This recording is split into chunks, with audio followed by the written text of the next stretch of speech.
Google, damn it. Anyway, we're live with another episode of BS Busters. This is the they gotta pay for that Stadia. Well, I think they're already going to pay for it. I think they need the bandwidth for Stadia, which I'm not gonna. There's alternatives that are just more of a pain in the ass to use, but they're there. So with that being said, before we go any further, let's have the lady introduce herself, then the gentleman, and then I'll introduce myself, and then we'll ride into the sunset with it. Who wants to go first? Well, obviously, the lady go first. Go ahead. All right. Ladies and gentlemen, boys and girls of all ages, welcome to the BS Busters End of the Week podcast. I am Joe Ryan Moonstar, and oh boy, do we got some headaches to deal with. Yeah, and Kadoshi? This is Kenoshi Abominito, here to say, don't listen to anybody's opinion. If you feel like you are interested in the game, don't be afraid to check it out. Even if it's trash. No, I'm joking. So with that being said, it's Mr. Red Fox, owner proprietor of BS Busters, and we are live with another episode of the only show on the internet, I believe, where we don't care who you are. You can be our favorite video game company. We will let you know if you're fucking up.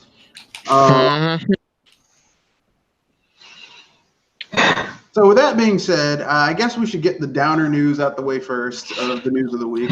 So a prominent YouTuber suffering mental illness killed himself. Dude by the name of Etika.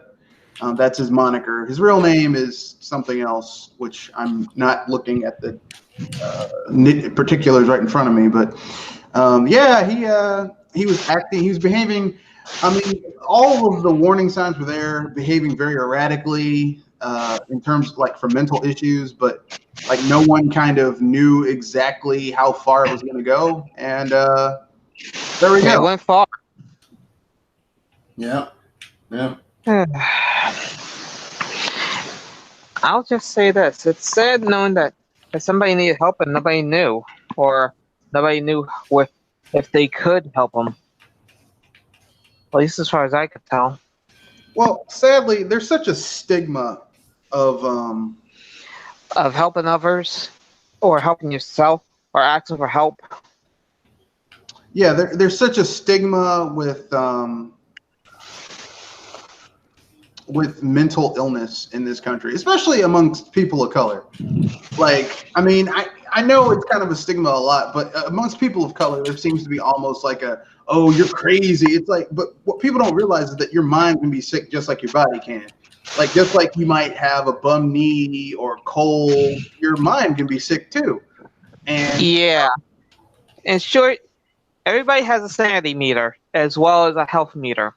Yeah, and just like your body can be sick, your mind can be sick, and you need to see a professional for that. And more so with your mind, because with your body, a lot of times, like, a doctor can prescribe a pill, and do a pill, do some surgery, you're fine. But the mind is such a difficult thing. Delicate thing. It's such a difficult and delicate thing to deal with that you can't even really cure some issues. You can only treat them and mitigate the difficulty. Your thoughts, Kenoshi? It's sad that he died. I don't know what else to say. I mean, I didn't know the guy. I really didn't watch his content. Yeah, neither did I. I did. And here's the thing.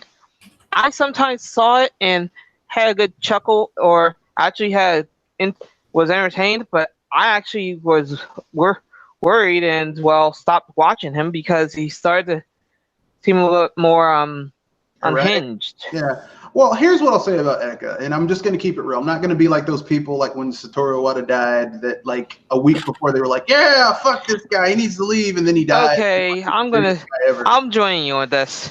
So all the people that try to say that they are sorry for their loss and yet also criticized him. Oh boy, do we got something for you guys.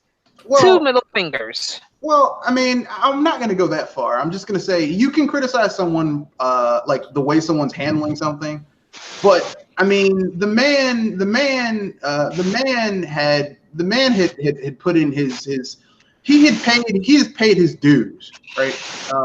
More so than a lot of other people that people like to put above Satori Iwata. But that's neither here nor there. I'm not gonna lie and be like, yeah, Etika was a great guy. I didn't really know. I'm just saying it should bring attention to people who have mental illness and why they need help, why it needs to be taken more seriously. Because it's like you have to be mentally ill to kill yourself. Okay. Yeah, I mean that's insanity. Just plain and simple. To harm yourself is a sign of mental illness.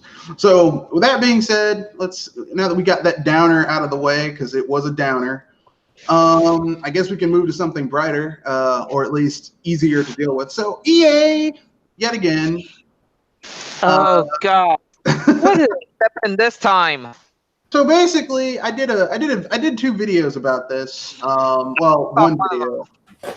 And basically, it was me talking about how, EA's Andrew Wilson went on to had an interview with Forbes magazine and lied his ass off for the entire, used BS corporate speak in order to, not justify what he's done to his employees. Well, I mean, employees, the people who bought the games that his company published, basically talking about Anthem and all that type of good stuff. And he's like, well, the reason this game failed is because it's a different audience. It's like, no. Can we get duct tape for this guy? Well, look, listen, okay. I'm not one of those people who's like, fuck Andrew Wilson because he's Andrew Wilson. I realize that he's a CEO of a multi-billion-dollar company and he's trying to keep the stock values up. I was saying get duct tape because he doesn't know when to say things appropriately. Well, no, he's doing his job. He's trying to keep the stock prices up. That's his job. When you're CEO and you're a publicly traded company and like 100% of the stock is publicly traded, that's your job. He's doing what he's being paid to do. Now, with that being said, I don't do this. This channel is called BS Busters for a reason. Because when I started the channel because I saw a lot of bullshit where people were saying things where it's like, well, that's a fair assessment, but why aren't you looking at it that critically around, everywhere? So, I mean, basically, Andrew Wilson, his big thing was he blamed the consumers, he blamed the market, he blamed the game itself, instead of just saying, look, we goofed. The game did not come out the way it should have. That's on us. Frankly speaking, Anthem shouldn't have come out this year. Anthem should have came out years later. Well, it should have been at least a 2020 game. Like right now, like this year, maybe they should have done an open beta for Anthem and like charged maybe $30 or $40 for it, or even better, free. And like it's just the bare bones game and they're working things out. That would have been smarter because then people would have said, okay, there's like they would have gotten actual player feedback about how shit could go. And they could have actually fixed things. That's what I'm saying. And then fixed issues. Because now it's like it's clear. And I mean, Kenosha, you have any thoughts? I played Anthem and that game is completely and utterly busted. It was a broken product. It was something that was completely, it was a disassembled product. Like the disassembled product right out of the box. It wasn't one of the, product assembly required like Bethesda games. But it was just completely busted. Like the game wasn't very well optimized. Only if you had a really nice CPU, you could go through. You could blow through all the BS, all the bad coding. But if so the game wasn't very well optimized. The loot system was absolutely terrible. All the guns looked the same. Yep. It's just a bad game. I picked up the game. There were other people that were into it, and I wanted to play it. I wanted to play it with them, but after a while, we just all quit playing because it was just so bad. It's trash, yeah. Well, from what I've seen of Anthem, the same issues that plague Anthem are the same issues that plagued the Old Republic when the first year it was out, where basically the end game was shit. The loot at the end game, like at the higher levels, the loot at the end game was shit. The content at the end game was shit. So basically, like, people are like, I'm surprised Anthem's like this. You forgot the other MMO game that BioWare made was like this the first year? You forgot that? Like, somehow, because KOTOR is fairly decent now, but people forget it took like 5 years for KOTOR to get to this point. It wasn't just an automatic, this game is good, you know?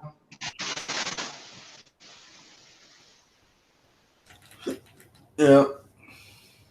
So, I mean, I don't know what else we can say about it, except, I mean, like, like, I don't know why people are surprised. And not to mention that, but it's not like BioWare has been releasing good games lately. Like, typically when a studio releases good games, there's like a string of good games, Like, look at Rare back in the day when they were on top. Like a flood, right? Well, I mean, they had Battletoads on the NES, Battletoads 3, I think was on the Sega Genesis, and yeah, on 3. They also did like kind of a revamp of Battletoads 3 for the SNES called Super Battletoads, whatever.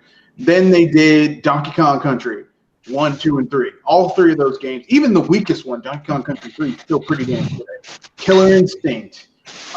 Then they went to the N64. They had Banjo-Kazooie, Banjo-Tooie, Conker's Bad Fur Day, Diddy Kong Racing, Donkey Kong Country 64, Jet Force Gemini, like a string of really good games, right? And I mean, in total, that's like what, 5 games on the N64 and 5 games on the SNES and 2 really good games on the. So 12 games, a string like 12 games like of good quality. Like boom, boom, boom. Like I was gonna say, like a combo attack from Killer Instinct. Yeah, combo, super combo. But I mean, that's pretty nice. But BioWare's had like 5 games come out, and all of them have been arguably bad. Like they had Dragon Age 2, which was trash, Mass Effect 3, which. I mean, there's some people who there are people who like that game, and then there are people who hate that game, but no one would argue that it was a great game. You know what I mean? Yeah. Yeah. And then you had let's see, you had Dragon Age Inquisition, which was trash. Like I said, once again, there are people who like that game, and there are people who hate that game, but no one's going to argue that it was a good game. And I know people are going to say, well, it won Game of the Year. Yeah, but I mean, really look at Dragon Age Inquisition. That is not a good game. Then you had Mass Effect Andromeda, right? That's game number 4 that was trash from BioWare. And then you had Anthem, the 5th game, another trash game from BioWare. 5 games back to back. Trash from BioWare. And here's the irony of ironies is that they took staff from BioWare Montreal to make Anthem because they were like, we need the staff. And I mean, this is just a supposition, but if maybe had they just like pushed Anthem back a year and left the staff that should have been at BioWare Montreal and Mass Effect Andromeda probably could have been a better game. And probably wouldn't have been the fucked up mess that it was.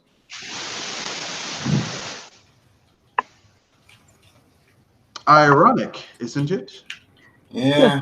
Like rain on your wedding day. I mean, you could say that. I mean, it's just like it's one of those things where like if they had not fucked up, like if they had not borrowed from Peter to pay Paul, they probably could have. Because I mean, like here's the thing: all of these games have bits and pieces of them that aren't terrible. That could have been good. Yeah, there are aspects of Anthem that could have, if everything came together like perfectly, that could have been a great freaking game. But interesting ideas. Your own little like Iron Man suit where you get to fly around and shoot stuff and get gear. But that's the only thing. That's the only good thing about Anthem is the traversal. But that's like playing an action adventure game where there's only one mechanic that's really good, and that's jumping. It's like you can't have a game where the only thing is like there's only like one aspect of the game that's good. But that doesn't work. That's like having a car where nothing else works except the radio. Which kind of blows. I mean, and you know, that's not the main. I mean, I know they're like, well, it's important you move around. Yeah, but it's an MMO light RPG game, which means the MMO part has to be good. The RPG aspect has to be good, at least functional, which means the loot has to be good. But the traversal, which is really wouldn't have been the most important thing. Oh, that's good, but everything else is shit. That doesn't make sense. You know, Mass Effect Andromeda had some good ideas. The idea that you go to this other galaxy and you're colonizing it and you're like building like little colonies and shit, that's a good idea. Execution sucked, but the ideas sound. You know, I mean, but that's a lot of games are like that these days. Sadly. Yeah. So with that being said,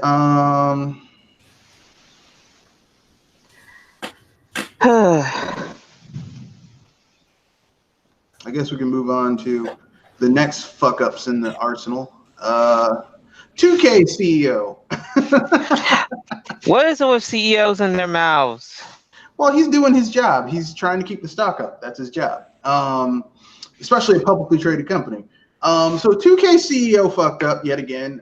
Basically, he says, okay, well, you know, microtransactions are great. And you know, games as a service are great, and you know, fuck unions for work for employees, for people who work in the video game industry. You know, because we'll take care of them. I don't know. I don't kind of agnostic on the whole union thing. I mean, there's an aspect of it that could be. Oh yeah, the unionization could be great because now the actual employees get more of a say. But then it could actually be a point where actually it's more money, and then you end up paying more for games. Because but to be honest with you, I would rather pay more for games that aren't broken pieces of shit like we have now. Like if someone said you could pay $80 and have a game that isn't a broken piece of shit. Like at this point, I would rather pay more for a game and not have it be what we're getting now, which is like broken as fuck. And I know some people will say, but I don't want to spend that type of money. Look, video games are an expensive hobby. They aren't even the most expensive hobby you can be in, but they are an expensive hobby. And if you want to be cheap, well, go read a book. Go to the library and read a book. That's free. You know, wait for CD keys. Wait for the CD keys house deals. That's what I do. To do that, I mean, there's some shit you can do, but I mean, like, because I mean, like, here's the thing: the employees at a lot of these video game companies are getting fucked over. You know, numerous reports, undercover reports of people testing games getting paid $13 an hour to work 70 hours to test a game, and then they aren't even given the dignity of, you know, of having those hours counted? No, the hours are counted. They just aren't treated with respect. Even though arguably you could say the Q&A testers for video games are all like almost the most important part of the process, because if your game is functionally completely broken, that fucks up the sales and that fucks up everything else. So I mean, if any, like basically, anytime you have a group of workers getting fucked over, whether they be white collar, blue collar, or light blue collared or pink collared, whatever, like I think they do need to organize. They need, because I mean basically, I mean, like you got the people at the top fucking over everybody else. Like if you work at Activision, right, and at Blizzard, and you're being told we need to shut down all these projects because we need to save money. And then a week later, they fucking give a motherfucker who's taken over as head of your thing a $15 million bonus, signing bonus. I mean, isn't that a little fucked up? That's pretty bad. I mean, I don't want to speak for other people, but goddamn, that's fucked up. I mean, to me, that's just kind of like, there's something going on here that ain't right. You know, I'm not a scientist. I don't know everything, but I mean, that's the equivalent. That's the equivalent of me as a business owner, and we do pretty good. The revenue generated is pretty good, but I'm firing people, but then I'm buying a new car myself. Now, I mean, I'm the owner of the business, so it's a little bit different, but still, it's pretty much the same. I'm fucking other people over so that I can get what I want. Yeah. It's a little, and it's unregulated capitalism is what it is, but that's neither here nor there. Yeah, the 2K CEO. I mean, what were they getting? What would they think they were getting from this guy that was so much more important than what they were getting from the other employees? That's what I like to know. They'll probably never know that. CEO, he's really important. Even though a CEO running a business at the head of anything is basically like the captain of a ship, where they like to pretend like they're running everything. But here's the thing: a ship that doesn't have all the other people underneath the captain, the normal sailors doing the grunt work to make shit happen, is fucking useless. Well, here's the problem. It's like, well, you don't have a ship if you have no people. Yep. Like that's the irony, right? Either this guy was going to offer them so much more than what the people that they fired were going to offer them, or they're just completely out of their mind. Well, no, and the whole point is to basically streamline. It's basically the whole point is milk the shit out of what you know you can make money off of, and curtail redundancy. So people who are doing things that aren't really all that profitable, but rather than repurpose those people and have them work on something that's profitable, you just get rid of them. The problem is that the video game industry, unlike a lot of other industries, is idea based. So yeah, this game might not be profitable right now, but those people would come up with something that can make a ton of money next week. Yeah. I mean, look what happened to Vince Zampella. Yeah, Vince Zampella, the guy who created Titanfall. He used to be in charge of the Call of Duty people, of the Call of Duty shit over at Activision. And he and his partner left and went and made fucking Titanfall. Yeah. You know, I mean, or look at Bungie. Bungie left Microsoft, and some of the studios stayed with Microsoft and became I forget whatever the fuck the name of that bullshit studio is that's making Halo now. And 343, I think that's what it's called, 343 Studios. But I mean, they went to Activision and made Destiny, and then they made Destiny 2, and now they bought Destiny back from Activision, and now they're doing their own thing. I mean, in Destiny, I mean, no, it's not Halo big, but I mean, you know, it has a healthy enough install base. It's got a big enough install base to be noticed, right? Oh, they make money off of it, allegedly, so I'm not going to get mad about it. But, I mean, you get what I'm saying. It's like people just don't understand that, you know, like it's when your business is based on ideas, it doesn't pay to just start getting rid of the people who come up with your ideas, you know. But it is what it is. So the 2K guy, he fucked himself yet again because, you know, it's 2K. What do you expect? Well, they're going to do the same thing with Red Dead Redemption that they did with Red Dead 2 that they did with GTA 5, which is you're not getting any single player DLC because all of the resources that would have normally gone into making single player DLC is being put into the online to make the online successful. So, you know, for people who were holding out for that shit, oh boy, it's not going to be fun for you.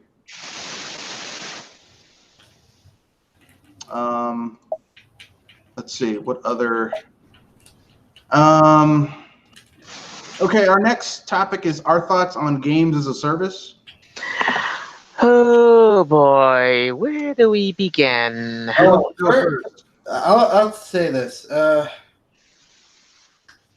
kind of think Microsoft and even Nvidia might actually have something going.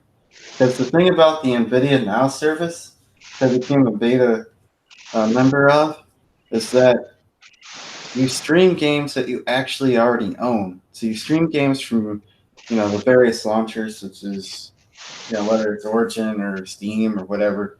So you're streaming games that you already own. So for example, let's say you have a whole bunch of games on Steam, but you don't have don't have a gaming PC, or for whatever reason you don't have a gaming PC anymore, but you would still like to play those games from time to time. Well, what NVIDIA Now, it gives you the ability to access your Steam library from their server. And with Microsoft, you actually get to play the games natively on your machine, so you don't have to worry about any sort of lag if you don't have particularly the speeds required to play those games, to stream those games to a host.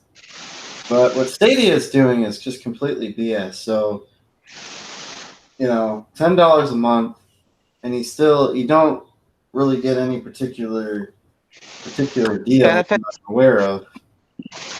Well, you might get like $5 or $10 off certain games. It's basically the Google Stadia is essentially kind of like Nintendo's online, where they're like, "Hey, you got this,"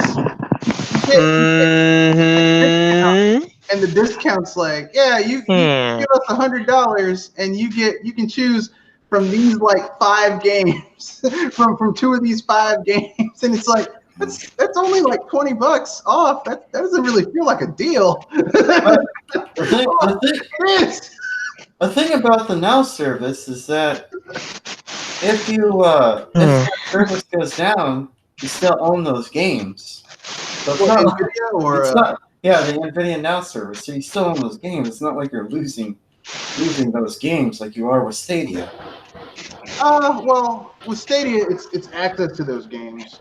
But either way, with Stadia, you're still it's still streaming. So as long as if the service goes down, if the servers go down, or your internet is shit, or your internet goes out, you're SOL.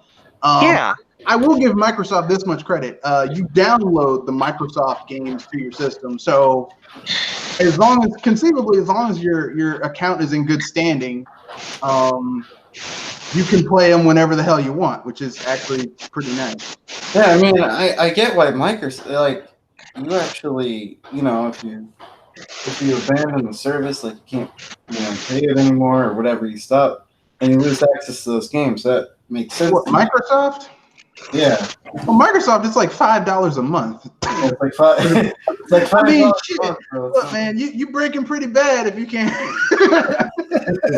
Oh man, I can't. $5. What I'm saying is that it makes sense.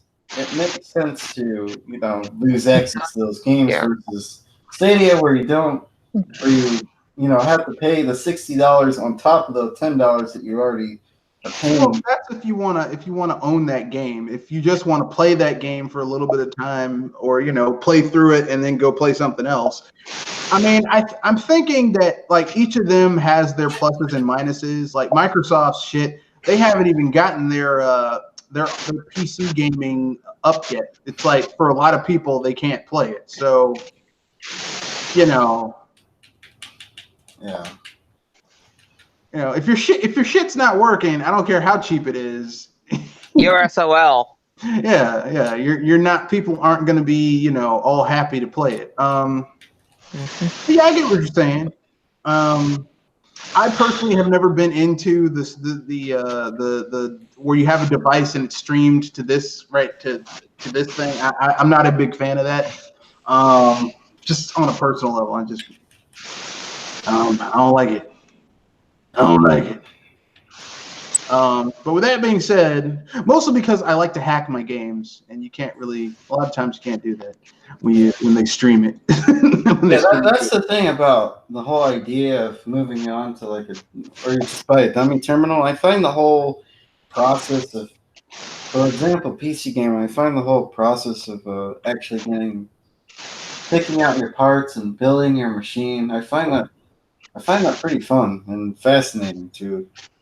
And to take that away just doesn't sound like a lot of It doesn't sound entertaining. No.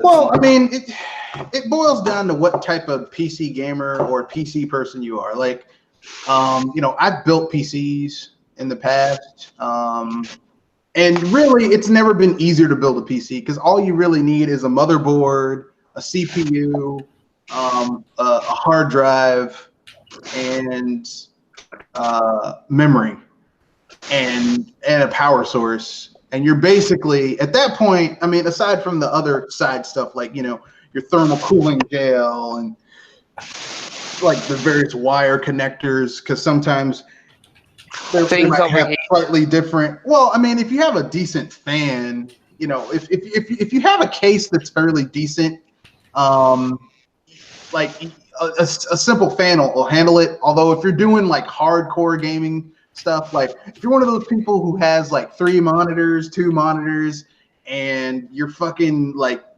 gaming at like max settings, and you're doing like 8K with like the highest end graphics cards, then yeah, you might need some heavy duty cooling. But generally speaking, if you're just doing 1080p, 50 frames or 30 frames, you'd be fine with like a decent cooling rig. Nothing too fancy. Yeah. Nothing too off the chain, if you will. Yeah, unless you want the 4K 60 with like 5.8 gigahertz, you're probably gonna. Man, 4K shit, man. 4K's last year. This year it's 8 and 12. Yeah, I've heard from people that there's practically no difference. There's no difference between 1440p and 4K. Like there's practically no differences. Your eyes can't see the difference. Your eyes can't see the difference between 4K, 2K, and high resolution 1080p, 60 frames per second. Plus, plus not all the texture resolution is at 4K. No, because if it was, the game would be so big it would take an entire terabyte hard drive for one fucking game. Yeah. Yep.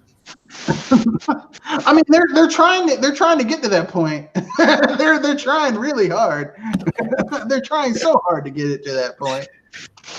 I don't know why these games are so big. There's the one game I downloaded that was 136 gigs. Like, why is this game big? So freaking big. They don't know how to shrink things down. Surely there's like some sort of third-party compression technology out there that somebody's developed. No, it's just laziness. Because you keep on hearing developers like every time new graphics cards comes out, they don't talk about how this is going to help them make better games. It's always, well, man, we'll be able to do God rays. I wonder if fucking God Ray is going to make a game better. Yeah. Where's the AI improvement? Where's the smarter? Oh no, it's going to go into making this poor look better. I mean, I have a better idea. Why haven't we gotten an RPG that has the world exploration of an MMO? What I mean by is it has the amount of content of explorable shit and side quests of an MMO, but it's a single player RPG where you can recruit a huge party of characters. Yeah, you can only take a few out in the field with it at a time. But no, just God rays, better graphics. Look at the details on this guy's face. I don't give a shit. I don't care. These aren't making games better, you stupid bastard. Yeah, for example, like why isn't there an open world game where a thunderstorm happens and it changes the terrain of the area, like there's this great storm or even like this great war that changes the terrain of the area, and you have to Whereas Work around. whereas one point in the game you had easy way, and then another part of the game you got to figure out, all right,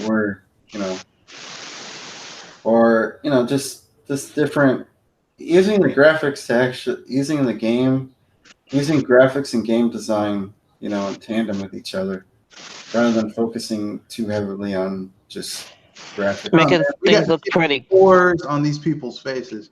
Area73 has a comment. He says, "I'd like to see the energy bills of these PC gamers." Well, I have a gaming PC, Aries, and actually my energy bill is pretty good because my PC goes into sleep mode if I don't play it for like 30 minutes. It just goes into sleep mode, which basically means it stops drawing power except for the LED lights and shit, which is actually a pretty low draw. And like, I have my whole house is on a thing like that where basically shit On just sleep.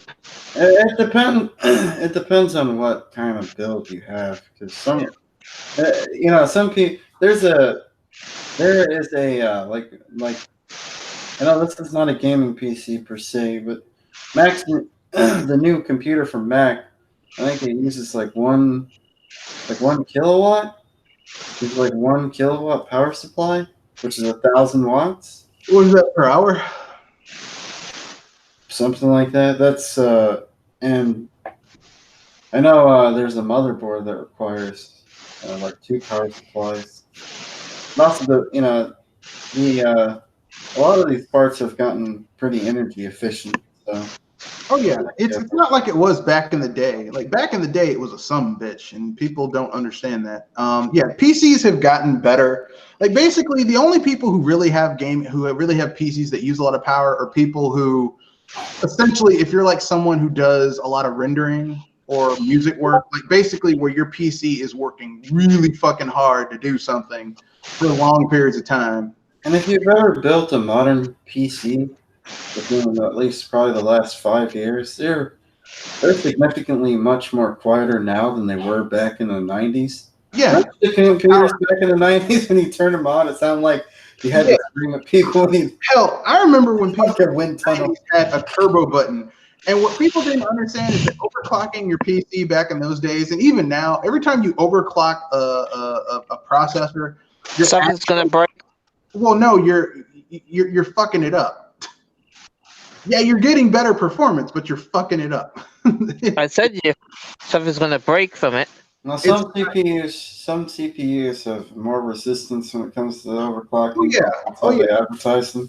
But like the X series or the K series. Yeah, I mean, basically, if your PC is built to, it all boils down to thermodynamics and how much energy your PC can handle. So basically, a PC that has a better cooling system can be overclocked better than, say, you have a standard CPU that isn't being overclocked. But basically, at the end of the day, every time you overclock something, it just makes it worse. No, I'm gonna leave a word of caution to you. If you're getting an Intel CPU, don't use the stock cooler. If it comes with a stock cooler, don't use that to overclock. That's a really bad idea. Well, I mean, you shouldn't use the stock cooler to overclock anyway, because, like, basically, I mean, I hate to say this, but if you're gonna overclock your CPU or your graphics cards, get a liquid cooler unit. It doesn't have to be the top of the line one, just a decent one, and have a case that has enough room so that the heat can be dissipated from your parts that are being overclocked, because heat is what destroys your electronic components in a PC is heat. It's heat. Yeah, it's heat. It's heat and it not being cleaned, which also is a secondary to heat, because if your thing is clean, that helps keep the heat from building up so much and it can be dispersed. Yeah. So, but anyway, that's neither here nor there. I guess we can move on to. So basically, I mean, in total, everyone's yay or nay on games as a service. Kenoshi says yay. Jewel says nay. Yeah. Besides, if anything, you don't really own those games, and the moment that your servers shut down or the service ends, you're SOL. Oh, I mean, Netflix, you don't own those movies, but you can still watch them. The thing is, a lot of people see entertainment as disposable. Look, I know a lot of us here don't. A lot of us here like to collect stuff. A lot of us here like the average person has been conditioned to Throw things away when they're finished with it. Yeah. And I mean, I'm not saying that that's a good or bad thing. I'm not condemning anyone for having that viewpoint. I say it depends. Well, I mean, yeah, it depends on what it is, because I mean, like, here's the thing, okay? I'm someone who's I'm a file about certain things. Like I'm a bibliophile. I collect books. I collect comics. I collect vinyl. I have not a huge video game collection. Like, I'm not one of those completionists. I have all the SNES games. I'm not that guy, but I do have certain SNES, N64, NES, GameCube games. Like, I do have collections like that. And frankly speaking, I'm tired of having all that space taken up with shit. I mean, yes, I love games, but it would be great if I could somehow pay someone a flat fee and have access to those games and not have to have a room dedicated to all that shit. It would be nice. For me, I'm kind of the opposite. That I want to at least be able to have some kind of contact with them, even if it's digital. Like, I want the full game downloaded, and I don't need to rely on the internet. I want a physical cartridge if I can get a hand on it, so I don't have to burn up all the memory in my system. Yeah, that's what they're doing right now. Kind of. Except it's like the disc or the disc is just like literally. I was gonna say that's most being downloaded. Yep. I see that as true. At least with Nintendo, you get mostly all the game on the cartridge. Yeah, I mean, the way I feel about it is like this, and I know some people are going to get angry. You know, we're moving towards more of a digital future, and trying to stick your head in the sand, even though people like to use that euphemism, you know, to say you're ignoring something, but I just don't do that. But ignoring the fact that technology is moving beyond what some gamers want, and well, I'm just going to stop playing video games. No, you're not. Because you want to play that game, and when they say it's going to be digital only, you're just going to be, well, shit, I guess I have to play it. If I want to play it, then don't either do it or don't. Shit or get off the pot, but don't say, well, it's not going to, because things are going to change. Like, there was a time when games were just cartridges, and then they went to CDs. And really, on a technical level, CDs are a worse medium to store video game data than cartridges. Yeah, CDs don't have nearly as long as the shelf life. Yeah, but I think the problem with cartridges is the battery for save data. I mean, yeah, I guess you can replace that. Ways around that though, because I mean, I got Asmic. Well, you probably know. Asmic is a company that now they're known for making RPG Maker, but back in the day, they used to make in Japan this thing that you could plug your SNES and NES cartridges into and basically back up your data onto your PC. So then when your cartridge died and you had to replace the battery, you could still put that data back on the cartridge. So, I mean, you still have ways of saving your data for your games back in that time. So it's like, I mean, and plus cartridges aren't constantly degrading like a CD is. Because every time you use a CD, it's degrading in quality. Yeah. And there's nothing you can do about it. You just rip it. That's it. You rip it and put it on a less inferior. Yeah, but a less inferior or inferior. Every time you rip data, every time you rip data, every time you rip a CD, the data is slightly degraded every time. Yeah. So even then, it's still just always being slightly degraded.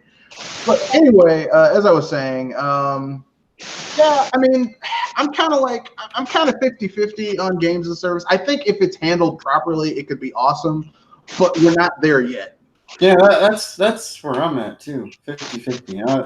I don't think they have a handle on it yet, but I see some There's just some good ideas. Yeah, I think Microsoft has the closest thing where basically you download the game, you give them their money, you download the game, and you'll probably be able to play it. Now, I'm not down with this ultimate version that's like $15 because basically I don't own an Xbox and I never will own an Xbox. So I'm like, I'm not paying you $15 for some shit that I'm not going to use.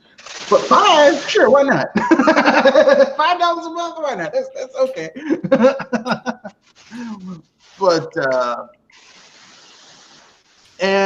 okay, next we can get to some fun stuff. R-Type is coming back. R-Type Final 2 is coming back after 16 years. It's old enough to drink and get laid.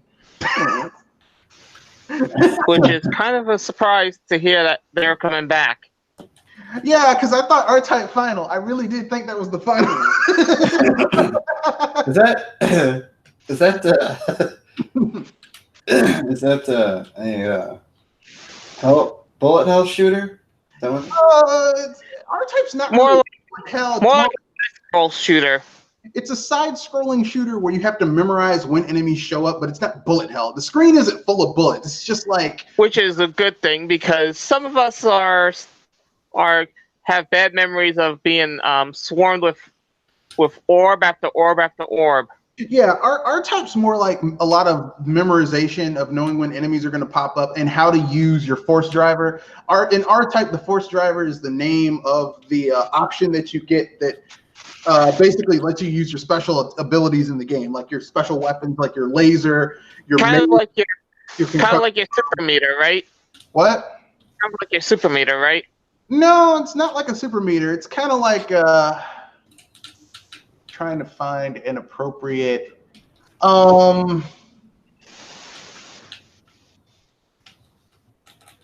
Your force driver is kind of like if you're playing Kirby. Your force driver is kind of like your special abilities. Uh-huh. That lets you use little special attacks, or even your helper in some of the later Kirby games that you can team up with to do more powerful special attacks. Like that's basically your force driver. You got to learn how to properly utilize your force driver. Apparently, this R-Type game is being made by a studio that's made up a lot of the former IRIM developers. Now that IRIM's just a name, and they no longer make R-Type games anymore. They make mobile games. But a lot of those people are like, shit, we want to make an R-Type game. So they're joining the team to make another R-Type game. They're getting the band back together, Blues Brothers style. And I just like the name of the guy who's in charge of this. He's the guy who was in charge of the last R-Type game in R-Type Delta. His name's Kazuma Kujo. And that's just a badass sounding name. And yeah, they're making another R-Type. I don't know what's going to come out. They did a Kickstarter for like a week. And like people were like, I don't know if this game's gonna make it, but hell, he's going for it. So fuck it. I'm down with it. I haven't played a good R-Type game in years. Your guys' thoughts on R-Type coming back? Mixed, but actually in a positive note because I haven't seen it in so long, but I'm also worried of how they're going to change it. Okay. Well, I mean, it's basically it's R-Type Final 2. The original R-Type Final had like 100 ships that you could unlock and different force drivers. It really was the ultimate. It was basically Smash Brothers Ultimate, but for R-Type shit. Basically, you're getting another one. So it's a lot of stuff. I mean, there's only so much shit you can do in an R-Type game. I mean, you're scrolling, you're blowing shit the fuck up, you're piloting a little ship, you've got a force driver, there's options, there's like special attacks, special weapons. There's not much they can really change. I mean, you know. Okay, so I guess we can go on to the next little bit of news. Ghostbusters, the video game remastered, is a GameStop exclusive, which pisses me off because I really don't like shopping at GameStop, but I really want to play a remastered Ghostbusters, the video game, because I really like that game. I had it for the PS3, and then the disc got smashed by someone in my family who will remain nameless. They know who they are.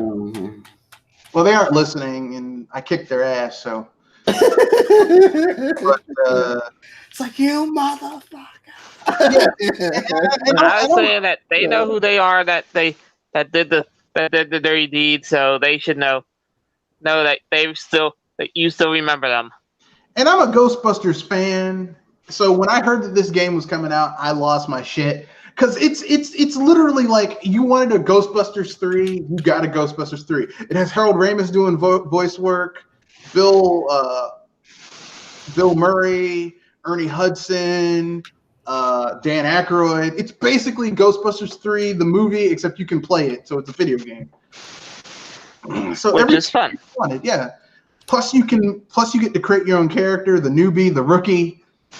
You get to play against the greatest hits. Like the game opens with you fighting Stay Puft Marshmallow Man. Stay Puft. Ray, what did you do? I thought I tried to think of something pure, something good and wholesome that could never hurt me. What did you do, Ray? It's Stay Puft the Marshmallow Man. That's one of the most memorable parts of that movie. Ray saying, "Are you a Gozer saying, are you a god?" It's like, no, not exactly. Then die, Ray. If anyone asks you if you're a god, you say yes.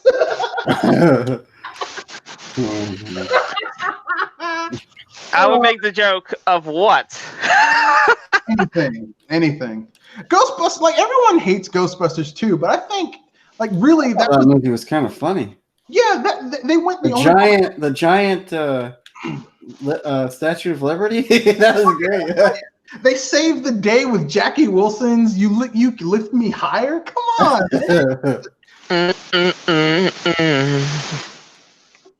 But yeah, Ghostbusters the movie, Ghostbusters the video game, coming back. Thank God. I think it's coming out this year. Maybe it's next year. Let me look it up. I don't want to be a dick. Who are you gonna call? Ghostbusters. No, it's gonna be GameStop. It's gonna be GameStop exclusive, and some bull. Yeah, I mean, I really hate going to GameStop, but let's not forget there were some good GameStop exclusives, like the first Xenoblade Chronicles for the Wii. Remember that? It was a GameStop exclusive in America. Yeah. Make sure you wear a hazmat suit when you head in. The Metroid Prime trilogy was a GameStop exclusive when it was re-released for the Wii. Yeah. No. When it was released for the Wii, it was a GameStop exclusive. And then when they did that reissue for the Wii, that reissue that GameStop just reprinted all those things, which pissed me off because it devalued mine. Because like literally, you could go to GameStop and they would buy a Metroid Prime trilogy for like $83. Steelbox, $83. When it came out was like $49.99. No, it was $60. So Wii games, by and large, back then were like $50. And it was unusual for the Metroid Prime trilogy to be $60. Yeah, that was the nice thing about Nintendo is they didn't raise the prices of their games. Probably because they didn't go to HD or I don't even know why they went from 50 to 60 the game. Remember it because they could, because everyone else was doing it. Remember when Nintendo had Nintendo Selects that were like $20? Remember that shit? It was great. There are no Nintendo Selects now. They still do some of those, but no, they don't. They don't. Even when they do Nintendo Selects, they're not $20. They're like $40. Like, hey, this game sold over 1 million. Give us $40. I don't feel comfortable giving you $40 for a game that you've already sold. That sold 6 million on the Wii U, and now it's sold like 8 million on the Switch. Like, I think you've gotten enough money. I think this should really be at the most $30. I don't feel comfortable. I don't feel comfortable with people fucking me over, even if I like their games. But yeah. GameStop Ghostbusters, the video game remastered. It's a GameStop exclusive, which kind of sucks, but I like the game, so I'll probably get it. And you better get it before GameStop goes out of business.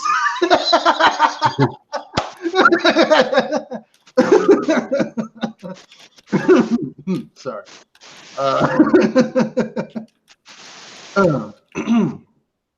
All right, then. So we have a Q&A with Nintendo's current president talking about esports, Switch momentum, E3 2019 reaction, cloud gaming, China expansion, adventure games, Switch mini rumors, quality of life products, and more. So let's get to it.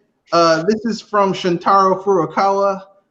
So the question was, the exclusivity of Nintendo IP on the Switch is one of the Nintendo strengths, but third-party AAA games expected to be big hits, aren't ported much or tend to be delayed. Going forward, do you think that the increasing gap with next gen will mean ports will become harder? So his answer is, when publishers create software, they judge hardware based on the number of units in the market. Install basis expansion is our priority. We are working to expand the lineup and attract software. To give support, we talk to publishers and provide Unity and Unreal. Okay. Who is this again? Just trying to be sure, because that sounded a little bit weak. No, this is the president of the company. This is Nintendo's president answering this guy's question. I don't know who asked the question. I'm just saying his. And basically, he's just saying, look, I have no control over that shit. Okay, only thing I can do is make sure the Switch has a large install base, which is true. But here's the thing: it doesn't fucking matter, because the Wii had the biggest install base of the 7th gen. It got dumped on. That's what I was going to say, because so you know. That's what I was going to say, because seriously, even if you got the biggest fan base that you can possibly grab, you mean install base? Yeah, if you got the biggest install base, there's a chance that there's going to be middle fingers given. Yeah, so he says, look, the only thing we can do is worry about that, and we also provide Unity and Unreal. That's basically, he's like, look, man, that's the best I can do. Now fuck off and get out of my face. Okay, he didn't say that, but I'm pretty sure he was thinking it. Okay, so the next question is, with interest in esports increasing, even Nintendo is holding official tournaments.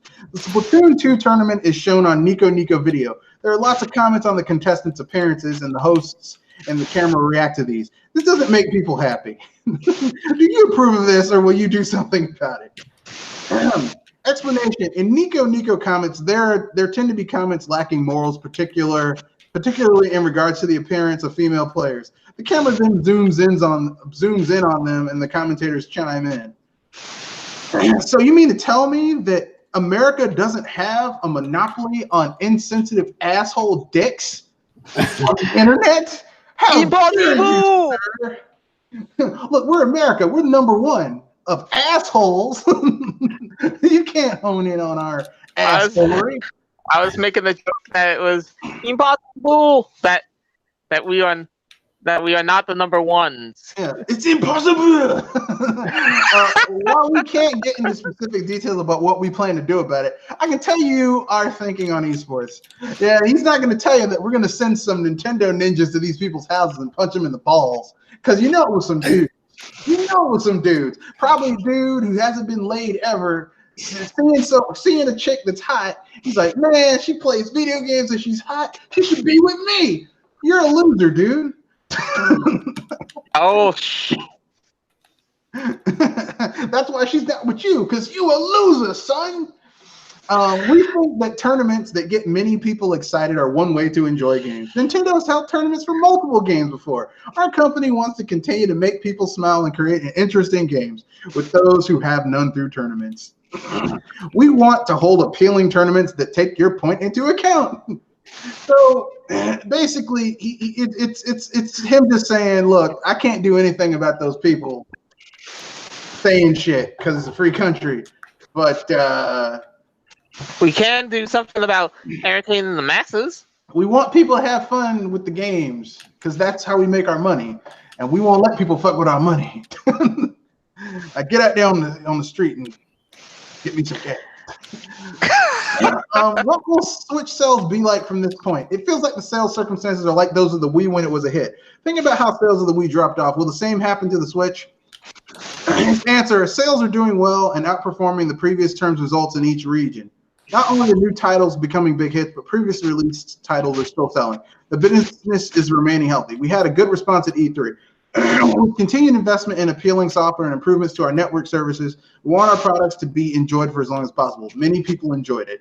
Overall, attendance at E3 failed, but the Nintendo booth was as exciting as before.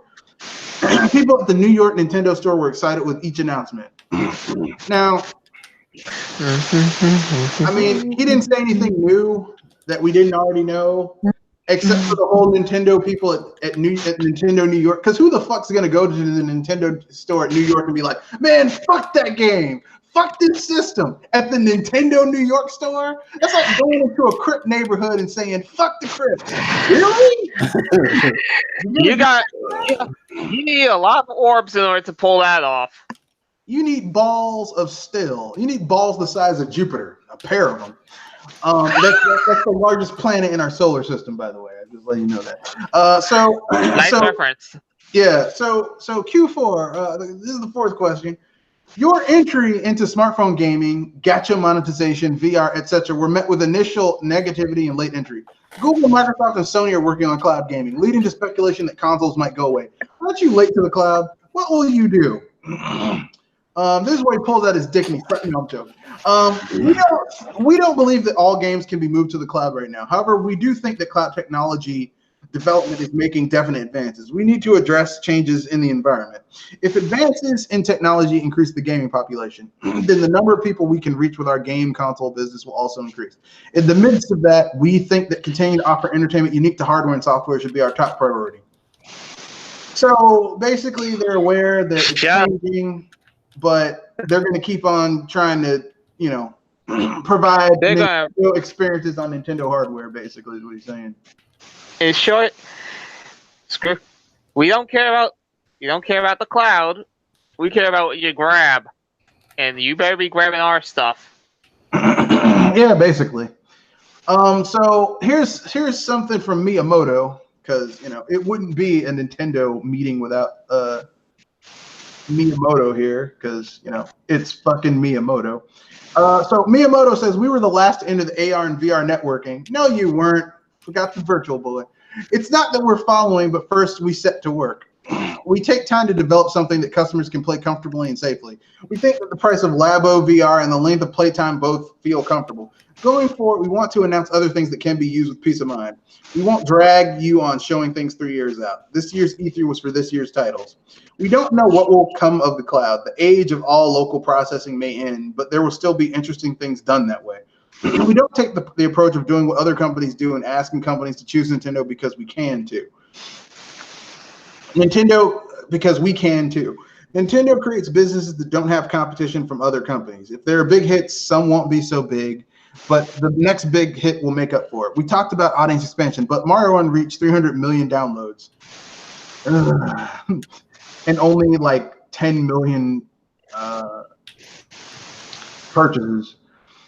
Nintendo is late in tackling its subscription service. What will you do from this point? Also, what is your thinking in regards to how to handle the transition from 4G to 5G transmission standards?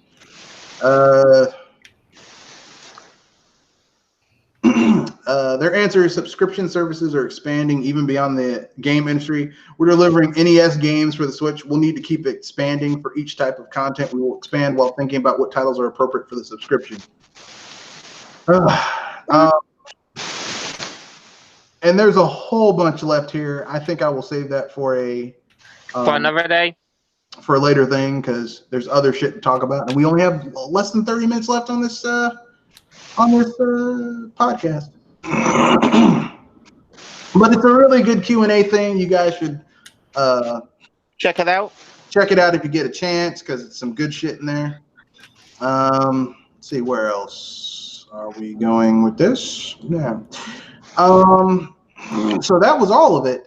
Anything you guys want to bring up before we wrap things up? Probably nothing that I would mention on here, but I'm just checking out what's going on right now. Well, something popped off? No, but I was just looking through what's been going on, and well, not sure if I could think about it, but it's probably just me. All right. Okay, then, Kenosha, you got anything you want to talk about? All right, not really. All right, I guess we can move on to a little bit of a free topic here. Anyone seen any good movies lately? Huh. Has anyone seen Toy Story 4? I did not. I don't know. I heard it was good. For me, I've been mostly checking out what's been going on with some tech like right now, like trying to see about how how much 5G is going to be going on, or how cheap it's getting. I mean, it's the future. It was 4G, now it's 5G. Yep.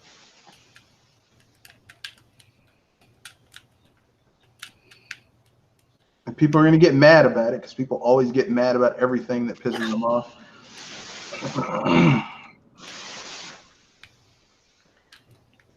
I was going to say it depends on the product, but I get your point. So, I guess what else could we talk about? Okay, I got one for you. I got something new for you. I got a couple of jokes for you guys. This is a joke about a girl's best friend. Okay, check this out. A girl's legs are her best friends. Even the best of friends must soon part. Oh.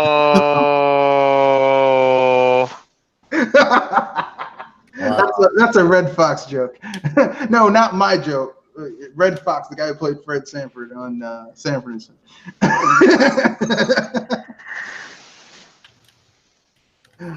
Let's see what else. Okay, I got another one for you. This guy and his friend were. This guy's friend was walking down the street, and his friend was eating had a bag, was eating something from out of a bag, and he was like, "Yeah, what are you eating?" He's like, "Well, these are smart pills." He's like, "Oh, really? Well, let me have some." It's like, "I don't think you want any." He's like, "Nah, come on, man, I'm pretty smart. I can give you some more." Oh, this ought to be funny. And he pops the pill in his mouth. He says, "Oh, this pill tastes kind of funny." It's like, well, maybe you got a bad one. Try another one. He's like, "Okay." This and the guy's like, "Oh, well, maybe that was a bad one too. Here, try another one." He's like, "Okay." He tries a third one. He's like, "Oh, this pill tastes like cat shit." He's like, "You mean to tell me this really is cat shit?" He's like, "Yeah, you getting smart already."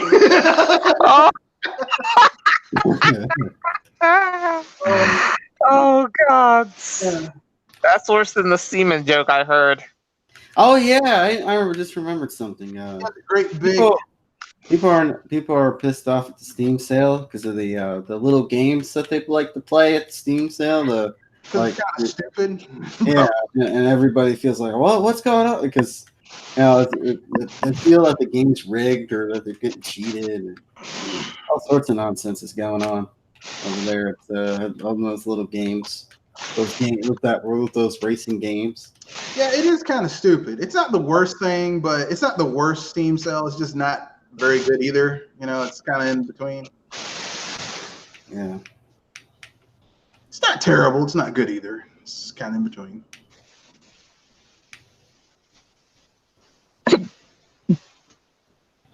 I mean, the thing about Steam sales are like, even with the sale, you're still gonna have to look through a lot of shit and find something that appeals to you. Because sometimes there's shit on sale, and you're like, I don't really give a shit about any of this. Like these games that they're trying to, and then you get some really good deals. Like they have the Witcher Game of the Year edition with all the DLC for like $15. That's a pretty good deal. Yeah. I mean, that's way cheaper than it's gonna be on the Switch. Yeah. Or anything else, really. Yeah. So, I mean, this is where PC gaming really shows that it is in some ways superior to console gaming, because you can get good games way cheaper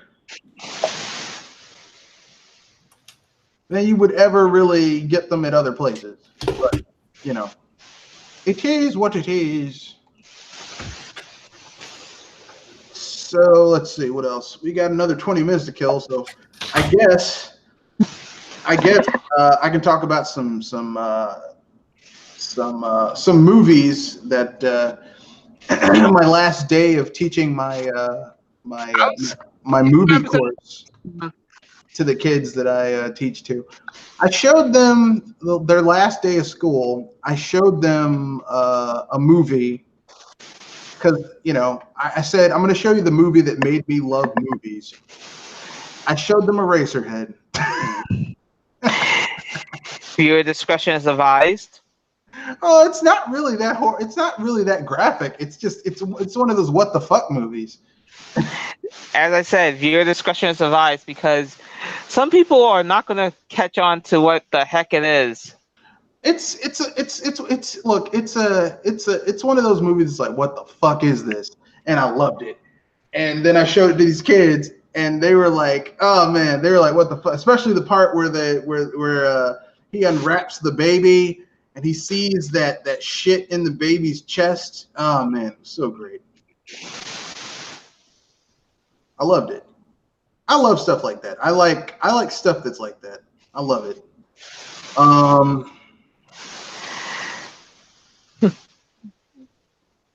So with that being said, well, I guess since we have a little bit of time, I guess we can finish the Nintendo thing. I thought it was going to take longer. I thought it was going on forever, but okay. So here's the other half of the Nintendo thing. Shiota answering about 5G. I don't know who Shiota is, but apparently they do name Shiota.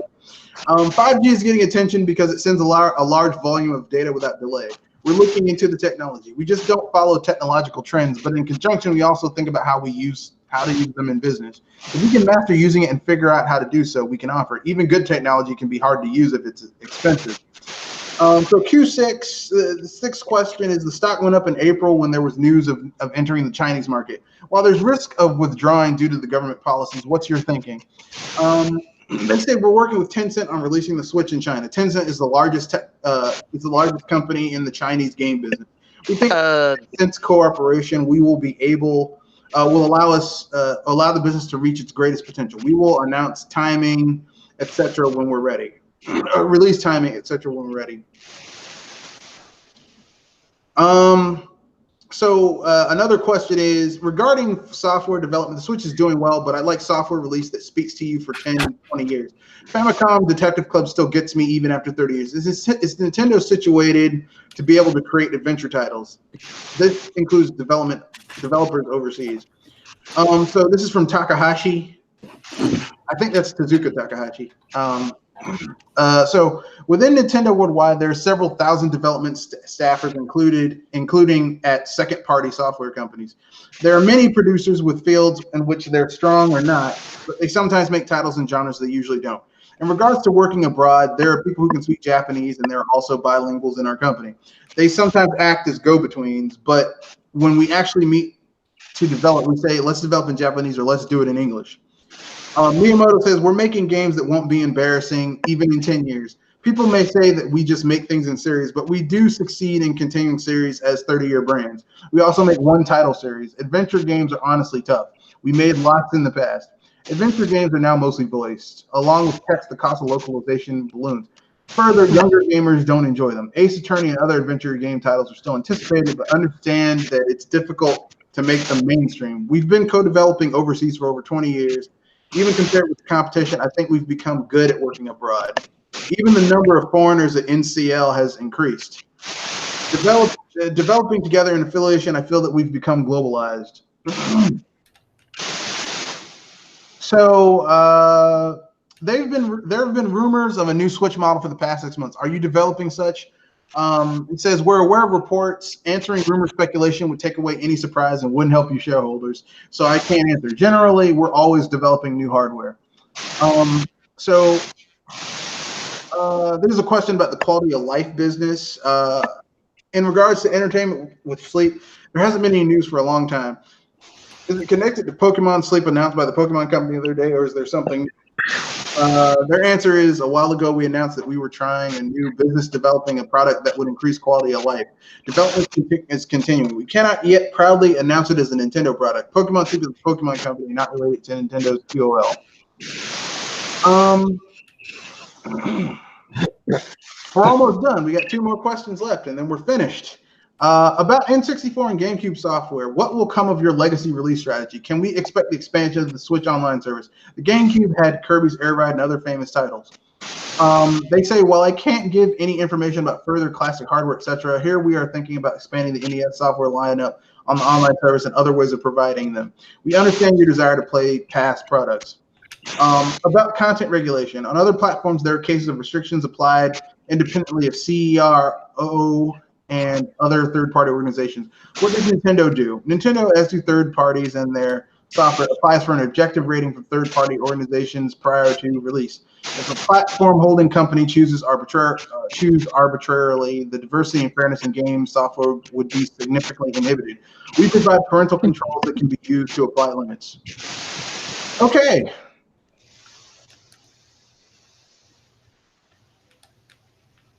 So that was the entire thing. There were some bombs dropped there if you read between the lines, because Yeah, I could easily tell that interview was pretty fun to hear, because it basically was saying that we're doing our own thing and we're not trying to follow the crowd. We just basically try to make what we like,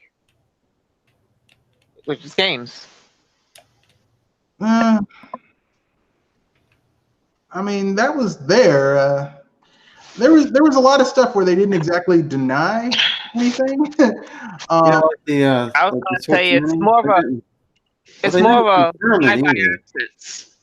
And they didn't confirm it either. It would kind of make sense that in order to extend the lifeline of the Switch, and considering the fact that the Switch is kind of like the Switch has on a technical level, because of it's using newer parts, it's more capable than the Wii U, but in terms of just raw horsepower, it's not. So it's like one of those things where it's like, for what it's doing, for the amount of powerful, but it's not the Megazord, right? No, I was going to say on a technical level, for what it's doing with the amount of like actual energy it's using to do it, it's powerful. But when compared to what the previous the Wii U could do, it's not. Like, and so like for people who were thinking, I'm going to get a Switch and I'm not going to need any other console and I'll be able to play ports of third-party games, why the fuck would you think that? The thing is, we've if you've grown up playing video games, at least in the past 20 years, most of us had multiple consoles, or we ended up with multiple consoles at some point. Because, not everything came to our console of choice at the time. Not everything we wanted to play came to that console. Yeah. And you had even during the Super Nintendo days, when there was a lot of third party on Super Nintendo games. There were games on Sega Genesis that you might have wanted to play. Yeah, and vice versa. You just kind of had to, Anyway, we either owned multiple consoles, or your friends played that shit. That's how. Or you traded with your friends. You went to your friend's house down the street. Yeah. So the people who are like, look, if you're gonna get mad at the Switch because it doesn't have like the strongest third-party support, I don't know what to tell you, because you shouldn't expect a Nintendo console to have strong third-party support. That's a bonus, not something to be taken as a must.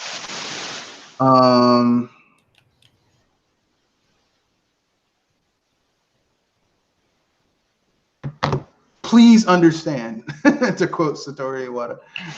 Which is kind of the best line that you can ever hear from some of these people's mouths. Please understand, we cannot do the following. Yeah, please understand, if you're buying a Nintendo console and you think that you're going to get all the shit that you want, from other consoles, your SOL. Oh, there's one last thing. We have about 10 minutes to cover it. I almost missed it. Okay, so Ukulele and the Impossible Layer is Hold on. basically That's a sequel? it's basically Donkey Kong Country. It's basically Donkey Kong Country Returns. It's basically Donkey Kong Country Returns. And I saw a demo that they're talking about of people playing it, and I'm watching them and I'm seeing how they're moving around, and I'm like, this shit's Donkey Kong Country. Now I love Donkey Kong Country, so this shit I'm eating it up. Not Donkey Kong Country Returns. Donkey Kong Country. Yeah. They're two completely different games. They play differently. They might use a similar aesthetic, but they are completely different, and I love it. So I'm looking forward to this game. I'm hoping it comes out sometime later this year. No details yet. Well, I mean, if you read the article, there's like they give you information about it. I mean, I know. I'm just thinking that no big details that really got you're hoping for it to come out sooner. Let me see. No, just I mean, it's basically like a Donkey Kong Country game. It's it's got David Wise as the composer, the guy who wrote most of the Donkey Kong Country music. So I'm on board just with David Wise, really. I'm like, David Wise, take my money. Shut up and take my money. Like that. Money. Take it right now. Take it right now. God damn it, take it. Take my money. Take it right now. Damn it, man, take my money. So there you go. I would ask whatever games you're feeling thrilled for. So if anything, I just recently saw the trailer for Citizens of Space. Yeah. I actually feel entertained. Yeah, it's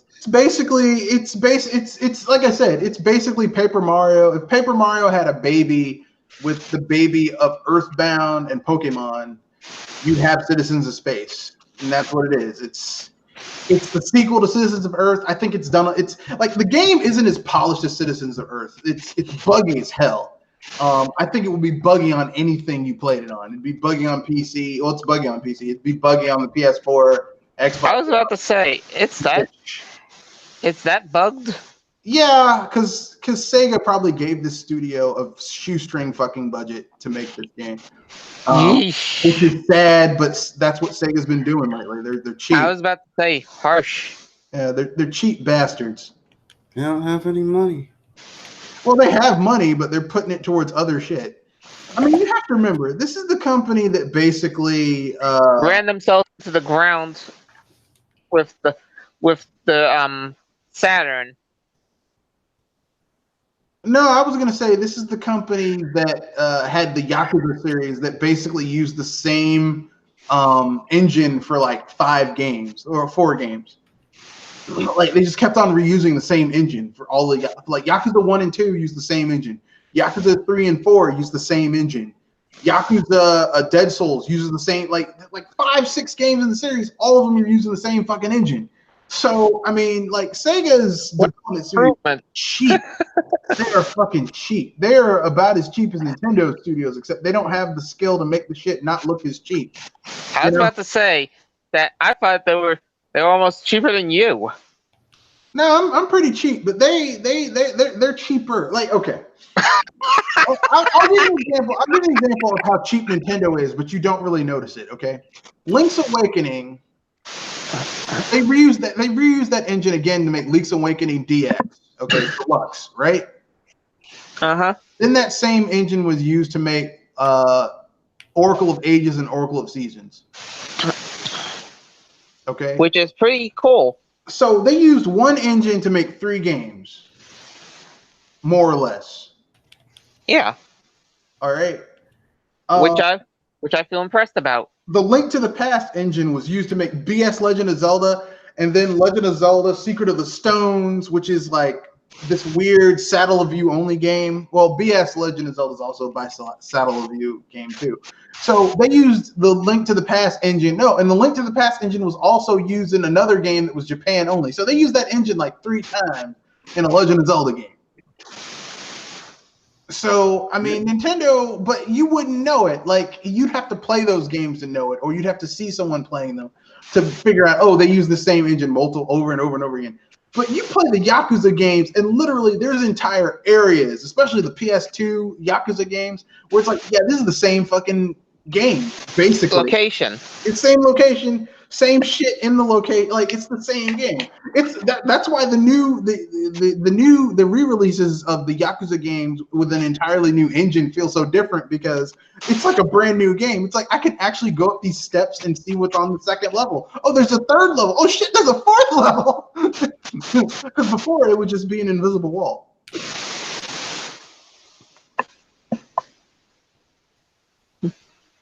But that's just me. Anyone have anything they want to pimp out before we wrap things up? To be honest with you, I'm actually impressed of some of the smart reusing of certain technologies. At least with Nintendo. Though, quick question: How hard is it to actually tell the difference Between what? between certain games that use the same engine? Well, it depends on how well the game is designed. Like the games that use the same Link to the Past, Legend of Zelda engine, you can tell like how it's different. Like they don't look like, okay, the by saddle of view Legend of Zelda game that's like a remake of the original Legend of Zelda game using the Link to the Past engine. It looks like a weird Link to the Past, so you can tell they use the same engine. But the Secret of the Stones looks like a Link to the Past, but done cheaply. It's like bootleg Link to the Past. So I mean, there's a reason those games didn't come to America, and there were only saddle of view, because it's like, yeah, this is not really up to snuff, you know. I can only imagine if it ever came to the U.S. via the Nintendo Classics offering. Oh God, I can see the mess that will bring. I mean, it would be cool to have like Nintendo bring back, like maybe for the Nintendo Online service, having like, hey, the Nintendo Entertainment Software Online service. If they're like, hey, we're bringing back a localized saddle view games that are, because some of those saddle view games are really rare, and like you can't even get a repro of some of them. It would be cool if they brought those over, because now the technology back then wasn't really there to make that shit worldwide, but now they could totally do it. I'd play Kirby's little mini games, and I'd play saddle view. I mean, I have the repro carts of those Legend of Zelda games because I'm that much of a fucking fan, but I'd play it again if it was there. But they keep on giving us lame ass NES games, which they aren't all lame, but it's like, I know you guys could do better. But that's neither here nor there. Kenoshi, you have anything you want to pimp out before we wrap things up? Nah, I'm good. All right. So this is the end of the podcast. You can reach the channel at mrredfoxbsbusters@gmail.com, or at Twitter at Matthew Wesley at mrredfox91.